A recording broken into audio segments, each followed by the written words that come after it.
جب فخر زمان نے نیوزی لینڈ کے خلاف 180 رنز کی شاندار اننگز کھیلی تو اس وقت فخر کے پوری دنیا میں چرچے ہونے لگے۔ اس کے بعد فخر زمان اور ان کی والدہ سے ایک انٹرویو لیا گیا جس میں دل دہلا دینے والا انٹرویو ان کا جاری ہوا۔ یہاں پر سب سے پہلے آپ کو فخر زمان کی والدہ اور والد کا اور آخر پر فخر زمان کا انٹرویو سناتے ہیں۔ اس سے پہلے آپ نے اس ویڈیو کو لائک کرنا ہے اور چینل کو ضرور سبسکرائب کرنا ہے۔ اس کے بعد اگر یہاں پر ہم سب سے پہلے فخر زمان کی والدہ کا انٹرویو سنیں تو ان کا کہنا تھا کہ مجھے فخر ہے کہ میرے بیٹے نے پاکستان کا نام وائرل کیا ہے پوری دنیا میں، اور وہ اچھی بیٹنگ کرتا ہے اور بہت لمبے لمبے چھکے مارتا ہے۔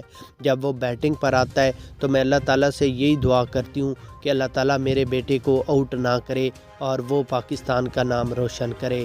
صرف یہی نہیں بلکہ اس وقت میری آنکھوں میں آنسو آ جاتے ہیں جب فخر لمبے لمبے چھکے لگاتا ہے۔ تو اس کے بعد فخر زمان کے والد کا انٹرویو میں کہنا تھا کہ ہمیں امید ہے کہ میرا بیٹا جس طرح بیٹنگ کر رہا ہے وہ ورلڈ کپ میں بھی پاکستان کا نام روشن کرے گا۔ وہ پاکستان کا نہیں بلکہ پوری دنیا کا ایک سٹار ہے، دنیا کے ٹاپ 10 کھلاڑیوں میں سے ایک کھلاڑی ہے۔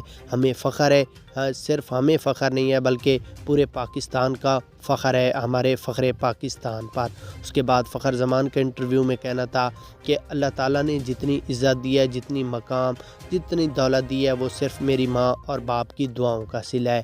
جب بھی میں بیٹنگ پر آتا ہوں تو پیچھے میری ماں کی دعا ہوتی ہے، اسی وجہ سے میں لمبی اننگز کھیلتا ہوں اور لمبے چھکے لگاتا ہوں۔ اللہ تعالیٰ میری ماں اور باپ کا سایہ میرے سر پر قائم رکھے اور اسی طرح وہ دعائیں کرتے رہیں، میں پاکستان کا نام روشن کرتا ہوں۔